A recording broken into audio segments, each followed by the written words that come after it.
छत्तीसगढ़ में कोरोना का संक्रमण रुकने का नाम नहीं ले रहा है। एक दिन में अब तक के सबसे ज्यादा कोरोना केसेस सामने आए हैं। पिछले 24 घंटे की बात करें तो प्रदेश में कोरोना के 808 पॉजिटिव केस सामने आए हैं, जिसमें अकेले राजधानी रायपुर से 267 नए मामले सामने आए हैं। तो एक दिन में कोरोना के 808 मामले, तो वहीं रायपुर की बात करें तो रायपुर से 267 मरीज सामने आए हैं। तो 8 लोगों की प्रदेश में मौत हुई है। अगर प्रदेश भर में मिले कुल कोरोना केसेस की बात की जाए तो ये संख्या 16,833 पर अब पहुंच गई है, जिसमें एक्टिव केस 5,828 हैं, जबकि कोरोना से अब तक प्रदेश में 158 लोगों की मौत हो चुकी है। प्रदेश में रायपुर के बाद पिछले 24 घंटे में सबसे ज्यादा कोरोना केस अगर कहीं मिले हैं तो वो दुर्ग जिले में मिले हैं।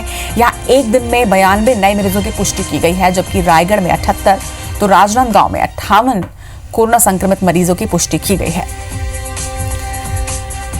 और इस खबर पर ज्यादा जानकारी के साथ हमारे सहयोगी स्टार जैन हमारे साथ जुड़ रहे हैं। स्टार, छत्तीसगढ़ में कोरोना का संक्रमण रुकने का नाम नहीं ले रहा है और रिकॉर्ड बिल्कुल तोड़ दिया है। कल कोरोना के संक्रमण ने 808 नए मरीज मिले हैं और जिस तरीके से राजधानी रायपुर में संख्या बढ़ती जा रही है, ये निश्चित तौर पर चिंतनीय है। देखिए, लगातार जैसे हम पहले भी बात कर रहे थे कि जैसे जैसे ये आंकड़े बढ़ते जाएंगे खतरा और बढ़ते जाएगा। नए रिकॉर्ड जरूर बनेंगे, लेकिन इससे खतरा और बढ़ेगा और ये अच्छा संकेत नहीं रहेगा। पूरे 808 केस पिछले 24 घंटे में पूरे छत्तीसगढ़ में आए हैं, जो अपने आप में एक बड़ा रिकॉर्ड है और ये पूरे खतरे की घंटी बजा रहा है कि किस तरीके से व्यवस्थाओं में बदलाव करने की आवश्यकता महसूस की जा रही है। रायपुर सबसे ज़्यादा संक्रमण है। कल की यदि बात करें 264 केस यहाँ मिले हैं और रायपुर के बाद दुर्ग जिले में करीब 100 केस मिले हैं। 90 से 100 के बीच में केस हैं वो मिले हैं।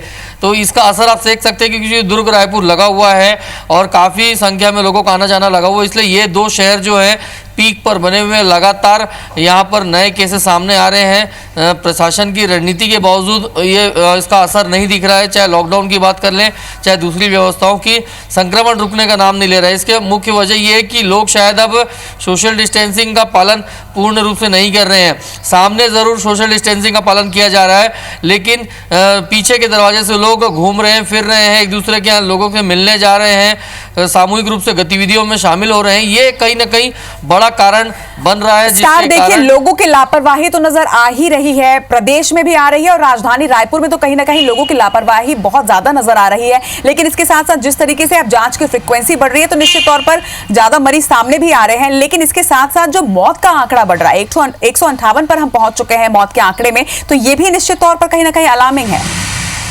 बिल्कुल, देखिए, एक समय था जब हमारे यहाँ 1 या 2 मौतें हुई थी, लेकिन पिछले 1 महीने की तुलना करें या पिछले 15 दिन के आंकड़े लें तो बाकी से ज़्यादा यदि पूरे कोरोना संक्रमण की स्थिति देखेंगे और पिछले 15 दिन की देखेंगे तो 15 दिन में सबसे सर्वाधिक मौत हुई है। लगभग पिछले एक हफ्ते से तो 7-8 ऐसा ट्रेंड बना हुआ है, रोज़ाना 7 से 8 लोगों की मौत हो रही है। ये एक बड़ा चिंता का विषय है क्योंकि अभी तक सिर्फ आंकड़े बढ़ रहे थे, लेकिन मौत के आंकड़े भी बढ़ने लगे हैं, जो एक पूर्ण रूप से देखा जाए तो एक खतरे की घंटी है, क्योंकि इसे अभी कंट्रोल नहीं किया गया तो आने वाले समय में ये और गंभीर रूप धारण कर सकते हैं ये आंकड़े। जी, निश्चित तौर पर स्टार, आप सही कह रहे हैं। चलिए, तमाम जानकारी के लिए आपका बहुत बहुत शुक्रिया।